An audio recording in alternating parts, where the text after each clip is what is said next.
Yo, what is up, guys? Delboy here, aka Blue Collar Sports TV. Hopefully, you guys are doing well.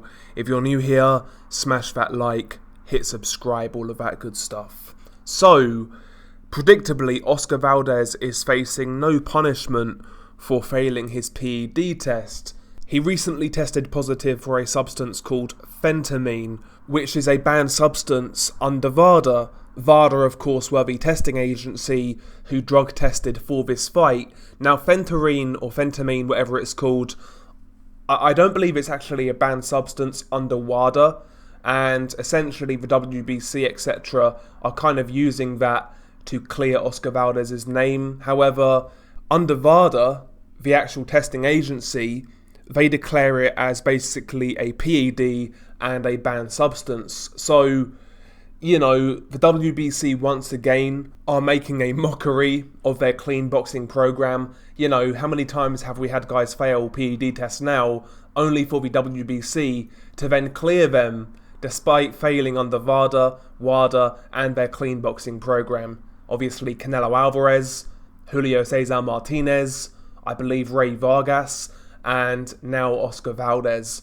The WBC don't care about testing in boxing or drugs in boxing. All that is really is a PR exercise to make the WBC look good. But when it comes to one of their franchise players or somebody who's linked with their franchise player, they're going to turn a blind eye, as we've seen on numerous occasions now. So yeah, the WBC clean boxing program is an absolute joke. If there's a guy who fails a test and they're not really for that fighter, like Povetkin, we'll see the WBC, they will actually act on that situation. Of course, Povetkin was supposed to fight Deontay Wilder back in 2016. He tested positive for meldonium, trace amounts, only for him to actually get cleared by WADA, and then cleared by a court of law, to the point where Team Wilder and his promotional company actually had to pay Team Povetkin the purse bid back.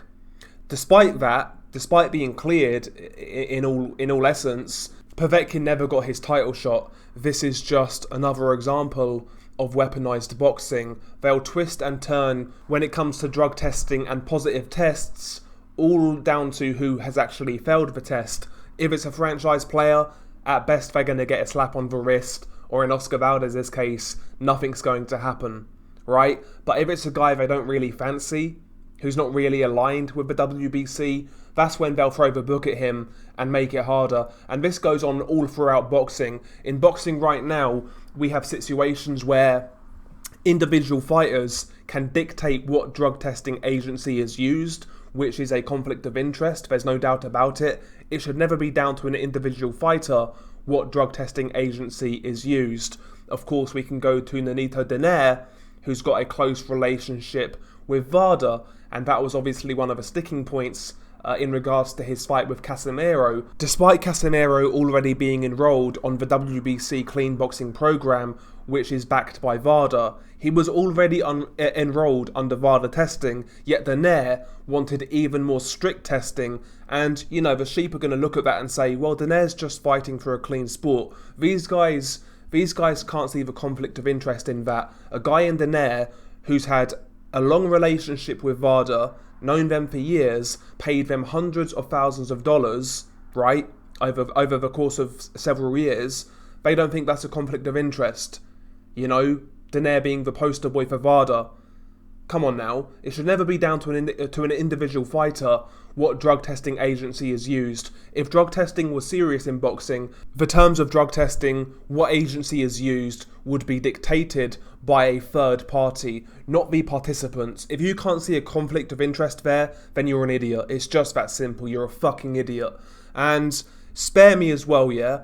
I've seen so much virtue signalling on Twitter in the past few days. Apparently recently there was a female boxer who died in the ring, 18 years old, from Mexico, and obviously everyone's doing their, virtue signalling, RIP tweets, etc. And obviously it's a sad story, don't get me wrong, but these same people, I looked at their accounts, some of these same people who are tweeting RIP to this girl were then basically backing Oscar Valdez, Team Canelo, and basically laughing that Oscar Valdez got away with his PED failure.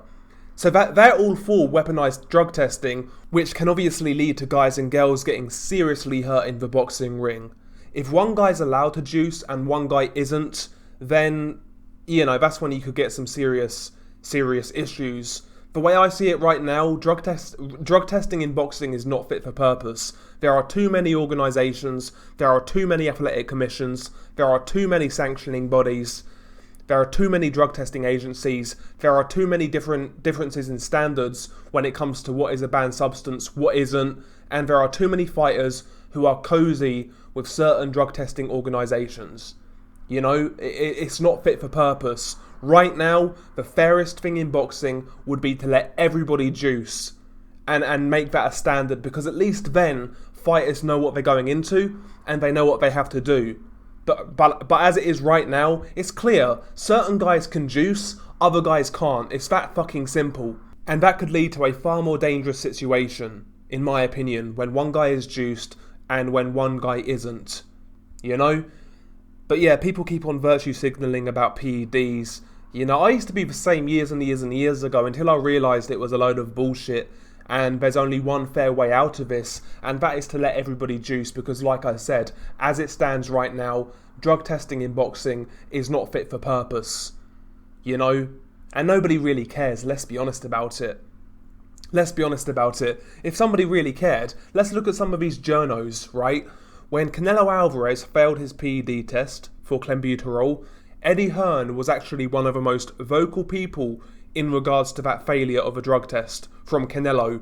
He said that Canelo should be banned from the sport for life, people like him are cheats, and will always be cheats. Skip forward 2 years, Eddie Hearn's rimming Canelo and his best mate.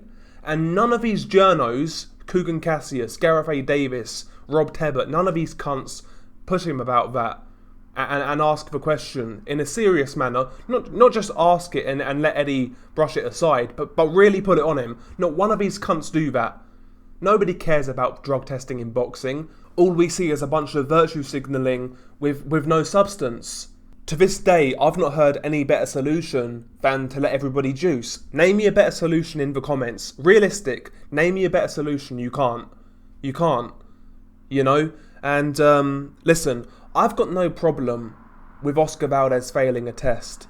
I've got no problem with Canelo Alvarez failing a test. What I have a problem with is that they can juice and other fighters can't. Other fighters are held under the microscope, whereas these guys aren't. And also certain guys in the UK as well. You know who I'm talking about. Right, it's not just the Reynoso gym that have these privileges, it's other fighters as well. So I'm not just talking about Eddie Reynoso and his fighters. There are certain other fighters which this applies to as well, both past and present. So yeah, spare me the virtue signalling about drug testing. Spare me the RIP tweets in regards to this female boxer who's died, because you don't care. You can't tweet that and then laugh about Oscar Valdez getting away with failing a drug test. I mean, the lack of self-awareness here is fucking unbelievable. NPC behaviour. Let everybody juice. It's that simple. That's the fairest way out of this, and at least we'd know where we stand. It's as simple as that.